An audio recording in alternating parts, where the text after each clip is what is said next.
Do, do, do, do. Do, do, do, do, do. Do, do, do, do, do. Do, do, do, do. Oh, hey, kia ora. Helen Browns here, coming to you live from Sun City in Arizona. Hope you're having a super fantastic sparkling day. Sorry, you caught me putting my frankincense on. It's good for eyesight. Did you know that? Anyway, welcome to Before the Dirt Nap podcast number 1353. I'm not doing that again. I did something last night that I have never done before, and after feeling the effects from it, which is why I needed the frankincense, just to help you guys here. Um, and feeling the repercussions from it today, I'm like, I am never doing that again.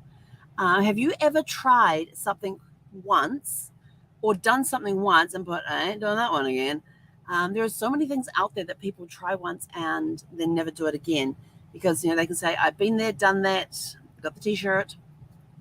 So what are some of the things that you have done once and never tried again? You've said, I've done it, I've been there, I ain't going through that again. It could be something like bungee jumping. I have not done bungee jumping. I have set up tours several times that would include me doing a bungee jump, but the tours never took place for various reasons. Skydiving, yeah, that one I just don't understand, jumping out of a perfectly good airplane with a piece of silk on your back. That one I just don't get. I know there are people who love it and do it on a regular basis and do it as often as they can, but I ain't one of those. I'm not even sure you'd ever get me to jump out of a plane in the first place. So that's on my never list. But so what happened was that what I did last night that I said I ain't doing that again is I was working on my taxes. So I'm going, they got the 18th, April the 18th deadline in. I thought, I am going to get these things done before the 18th. I am determined. And so that's here in the States, for those that don't know. It's usually April 15th, but that falls on a Saturday tomorrow. So they're making tax due date this year, April 18th. And so I was like, okay, so I got some help from the tax people and stuff because I was unclear on something. And the guy walked me through it, explained it all, and I was like, oh, now I get it. And then he starts looking things over and he says, have you got you're self-employed, right? And I go, well, last year I was, this year I have a business. And he's sort of like, okay. He said, so why don't I see? And he starts rattling off all the stuff. And I'm like, just sitting there and I'm writing it down. And at that point, my payment to the government was going to be like about $3,500. And I was sort of like, okay, I have the money, and if I have to pay it, I have to pay it. That's okay, and all of that. And he says, but you don't have these expenses in there, and you don't have this, and did you use this, and da-da-da-da. And he went through this whole list of things, and I'm like, oh, I never thought of those. And so by the time I finished, I owed $545. The problem was I did my and I thought, okay. And he was very, very helpful. And I looked at the time, and it was like 7:30, and so raced out, took Zephy for a walk, came back by 8, did the live, and then after that I thought, right, I am done. I am exhausted. I'm not going to do anything else. I'm going to go and relax. Yeah, famous last words. At 1:30 this morning, I filed my tax return. At 1:30 this morning. It was 2 o'clock before I finally got to bed, and 2:30, I think, before I got to read, and I was up at 5. So I've survived this. I think it was like around 2. It was somewhere between 2 and 2:30 when I fell asleep. So I got somewhere between 2 and a bit hours, almost 3, but not quite, sleep last night. And I've been functioning on that all day. Although when I finished work today, I got to finish an hour earlier than I normally do. It was sort of like, where's the bed? I had a couple of things I had to do. And so 45 minutes after I finished work, I walked into the bedroom and I snuggled down on the bed with Zephy and we went to sleep. And we got up 10 minutes ago. 12 minutes ago. Yes. So, yes, I am never doing another long night haul again for my taxes. You have heard it here. I am declaring it ain't going to happen again. But it got me thinking this afternoon. I thought, how many other people pull all-nighters for some reason, and then when they've done it, they're like, I'm not going to do that again. And sometimes we end up doing them again and thinking, I'm not going to do it. No, this is definitely the last time. I'm definitely not going to do it. Or we try things once and we're done. We've had the taste of it. We figured out, okay, well, I've done that. Didn't get much out of it except, screaming my head off. There was, I don't know if it's still there, but we're at King's Dominion in Virginia one year. We took the boys down. And this was back in it was either 99 It was either 99 or 2000, 2001, somewhere around there. And we went down to King's Dominion. And I like roller coasters. I liked roller coasters. Let me put it that way. Until I started having inner ear trouble, so we don't like them as much anymore because we don't feel as good. And we got on this roller coaster, and it's one of those ones meant to go 0 to 60 in like 2 seconds. So you get buckled in, and you get buckled in tight, and you can barely breathe because you're buckled in so tight. And we later figured out why. It shot us straight out of this gate into this huge orb. You can see it from the outside. It was this big orb that was there. It was a big round ball thing. It was, and we got taken into this dark, and it was pitch black in there. And they had, and you got no idea where you're going. At least when you can see and you're on a roller coaster, yes, it's coming at you fast, but you kind of have a bit of time to react so that you're not flopping around. You can like brace yourself over to the side. You're going to go heavy that way and that sort of thing. But you are in pitch black and you can't see a thing. And you're suddenly being flung around. You've got no idea where you're going, and you're going, 60 miles an hour or whatever the speed is. It was, and I will tell you, I up until that point, I absolutely loved roller coasters. I never had a problem with them. I loved going on them, but that one terrified me. I did not think I was going to get out of there alive, because of the speed we were going at and the G-forces that we were pulling as we were around some of the corners and things. It was putting a lot of pressure on the inside of my head. And I thought, by the time I get out of this ride, all they're going to see is just my headless body, because my head's going to explode with the pressure that's inside. And then they started throwing in strobe lights. So you started getting to see some of these twisty, turny, loopy things that we were going around and everything else. And I don't know how long that ride was. It felt like it was at least an hour. I know it wasn't that long. It was probably like about a minute and a half, but it felt like it was an hour. And I honestly did not think I was going to get out of there alive.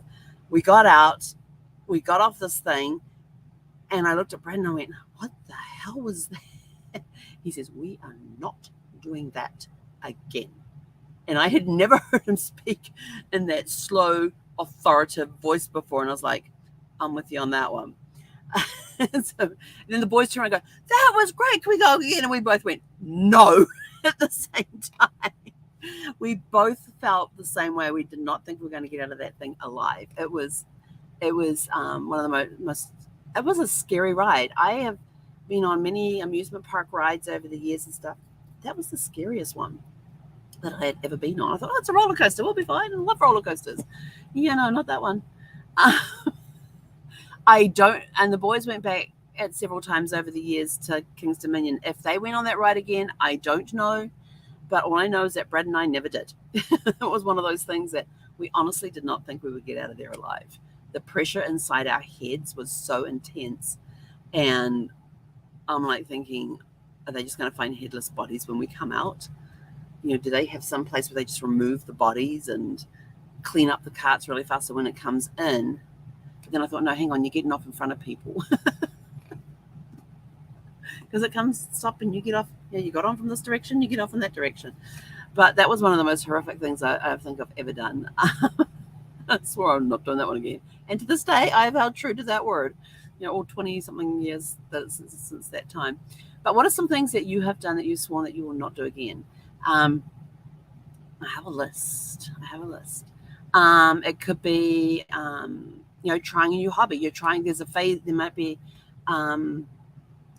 a phase going on where it could be, everybody's got those pet rocks or painting pet rocks, and you get all your kit and everything else and you start painting these rocks. You do one and you go, "What's the point? I'm not doing that again." And now you've got all the stuff left over. It could be trying a new fashion trend that comes out. There has been some strange ones over the years, and there's been pictures that have been posted on Facebook, on Twitter, on Instagram. Now they're coming on TikTok with some of these strange fashion trends, and I'm like, well, I ain't even going to try that. It could be, we mentioned bungee jumping and skydiving. Base jumping is another one that's up there, is that I am never going to try that one. It could be eating exotic foods. Because in different cultures, there's different animals that they eat that here in the States we don't eat. And, is it Thailand? I think it's Thailand where they do like the monkey brains. I'm trying to remember. where my son was when he told us about that.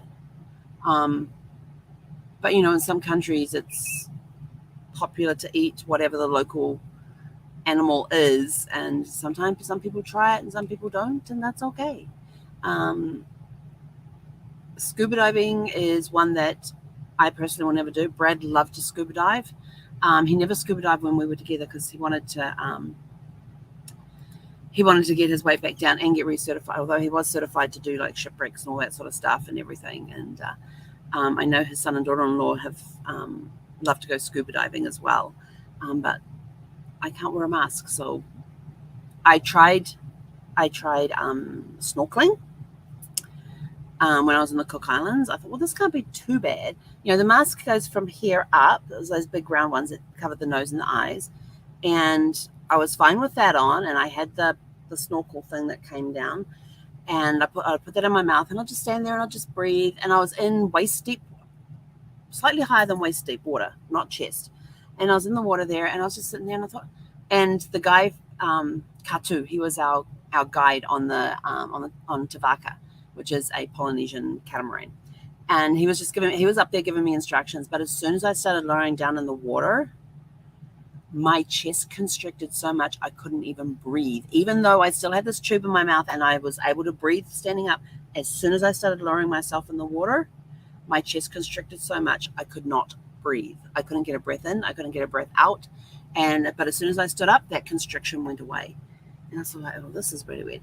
So I even went to like a little deep part of the water where I could bend over and just put my face in the water with the snorkel thing on and not sink down into the water. The same thing happened. So I was like, yeah, well, I guess I won't be doing any snorkeling. But then when I told Brad about it, and I thought later on, maybe it's because Brad wasn't there, because Brad had always said that he'd teach me to snorkel, and he never did. When I came home and I said, the next time we go out anywhere where there's an opportunity to snorkel, I'm not going to try it again. I told him, I'm not going to try snorkeling again unless you're with me and can show me what to do and talk me through it. I mean, the guy, Katu, was awesome, but he wasn't Brad. And so that's what I told Brad. And of course, I'll never get to, because he's no longer with us. He'd be there in spirit, but it wouldn't be the same thing. So there's little things that you try over time, and you just go, yeah, that's not for me. So what's some of the craziest things that you've done that you've? I mean, when you finished it, you went, I did that.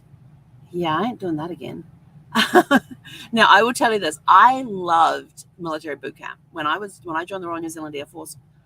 It's coming up on 39 years since I joined the Royal New Zealand Air Force. On the 1st of May, it'll be 39 years since I joined the Royal New Zealand Air Force. I was 17. I was naive. I had never lived away from home before, because I literally left high school on Friday. This is how it went. The weekend prior, you can probably actually go back and work it out on a calendar. So the weekend prior, it was Easter weekend, and we had been up in Auckland with my grandparents. And my grandmother, who used to be in the Women's Auxiliary Air Force, which was used during World War II, where they had the women doing a lot of the ground service stuff to support the pilots and everything else. She had donated her uniform to the Museum of Transport and Technology, and she had gotten it back, and she was getting ready to send it down to the RNZAF Museum in Wigram, which is the base that I was at for 2.5 years. It was down there in Christchurch. The base is no longer in existence. It's all a housing complex now, which tore my heart out because I loved my time there. So she had me put the uniform on. This is a complete sidetrack. Had me put the uniform on. It fitted, except the hat was a little tight. I would say the hat was more sitting on there. And I got this gorgeous picture with my grandmother and my grandfather. And I still treasure that picture today, because I think it was like, I had another picture with my grandfather later on, but it was the only time that my grandmother got to see me in her uniform. And it was really cool. And we got home from that. Now in New Zealand, when we do Easter weekend, we get Good Friday off. And we get Monday, and the schools get Monday and Tuesday. Well, back when I was going to school, we got Monday and Tuesday off as well. So we got a 5-day weekend, just a little mini break.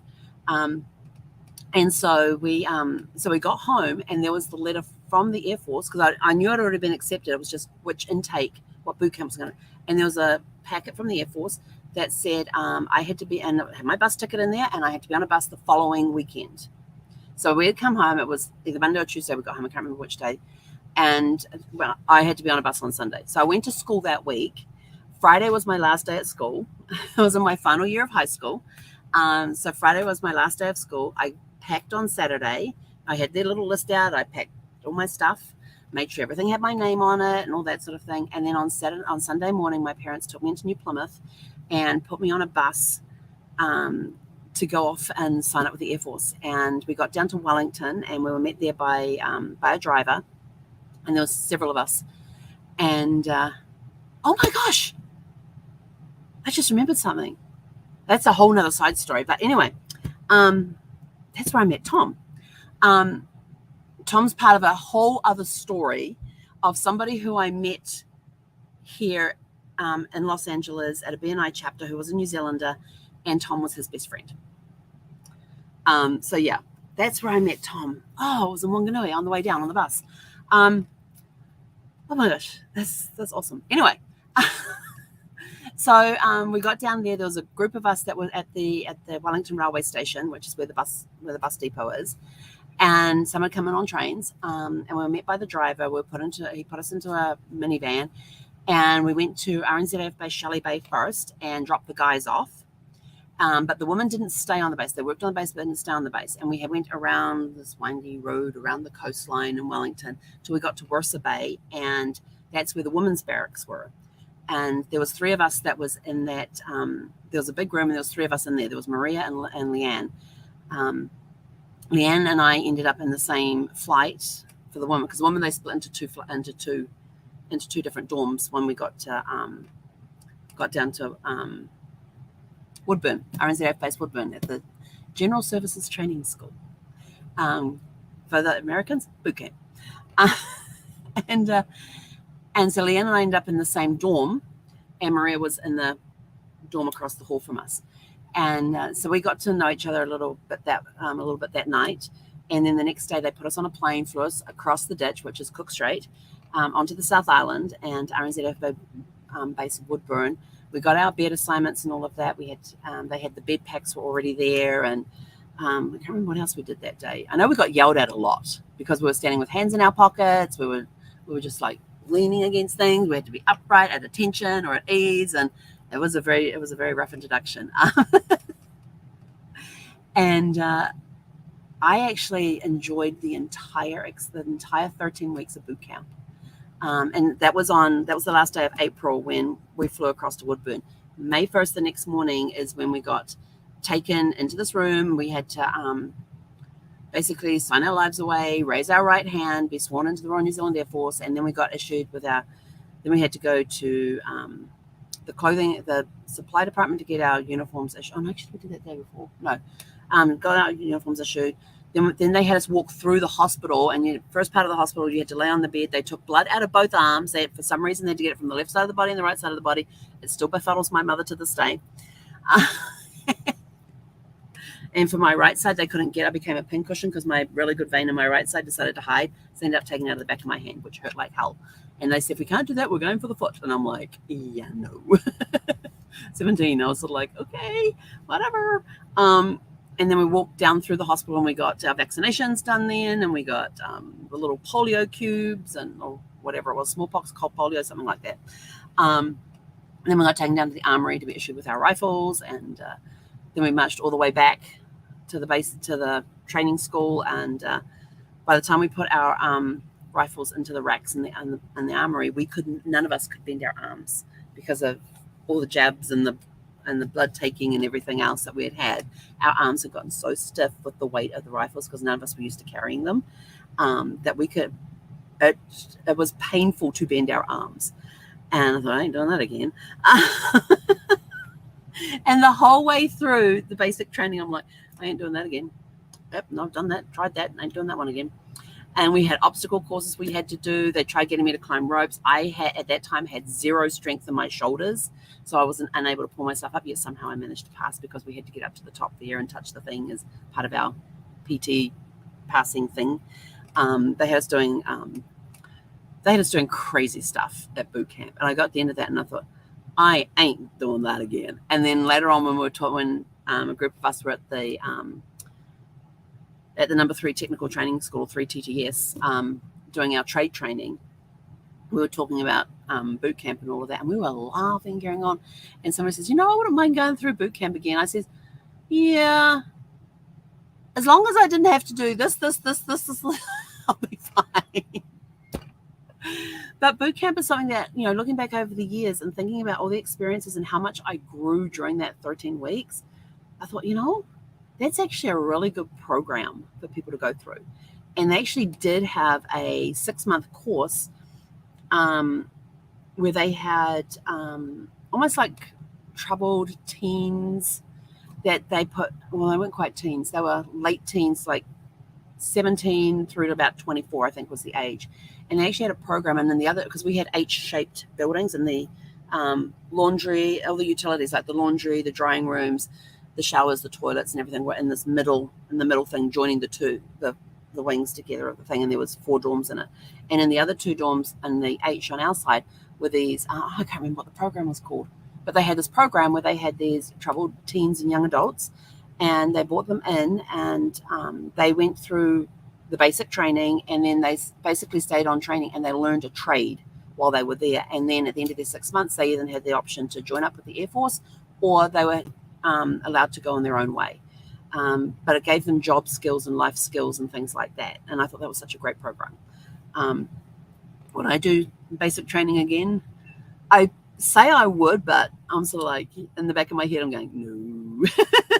It was a lot of fun. It was intense. It was a lot of, being the first time away from home, but we were allowed to call home. We had to call home once a week. If we were under the age of 18, we were required to call home once a week, because 18 is when, the shackles come off from home type of thing. But under the age of 17, I was a youth. I was not an adult. I was a youth, and wasn't allowed to make my own decisions or anything else like that. The Air Force had control over that. My parents had signed me away to them, and but I was required to call home once a week, and I think they paid for it. I think maybe I had to call collect, but I got to hear my parents' voice once a week and that sort of thing. But would I do basic training again?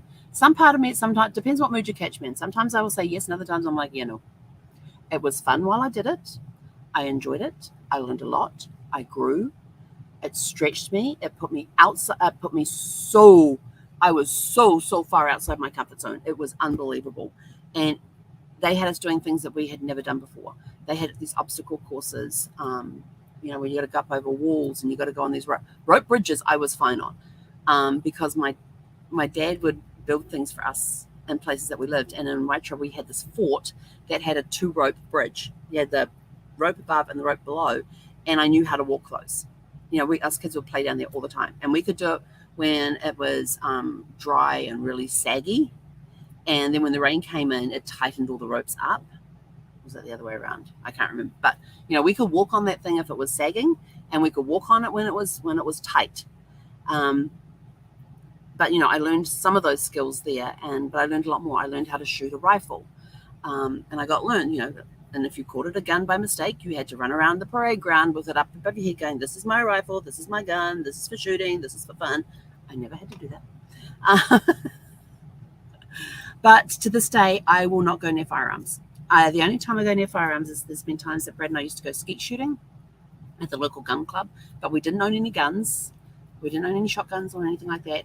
And so I've done skeet shooting a few times, but I will not have a gun in the house. I am not comfortable around them. And somebody, my friend Casey says, "I can't imagine you running around." Every time you hear about the Air Force, says, "I can't imagine you running around with a gun." I said, "Because I said, "Neither can I." And he looks at me blankly, and I go, "Because I always ran around with rifles, never with guns." The only gun I have held is a shotgun, and that was for skeet shooting. But I said, apart from that, never held a hand pistol, never had a handgun at all. So there's some things I have tried and I will never do again. So what are some of the things that you have tried that you will never do again? Some things that you have thought about trying and sort of like, yeah, no. But then maybe a few years later, somebody says, "Oh, let's go try this." And it's like, yeah, Okay. And then once you've done it, you're like, either you fall in love with it and go, oh, that was awesome, let's do it again. Or you turn around and go, yeah, no, not happening again. So what are some of the things you've done that? Leave them in the comments below. But anyway, I got a pup that wants to go for a WALK. And she's waiting very patiently. So we're going to go do that. So go have a super fantastic sparkling evening, and we'll catch you guys. Here she comes. She knows the sign off. And we'll catch you guys back here at 6 p.m. Pacific time tomorrow. E konera. You ready for your walk? Should we put your jacket on?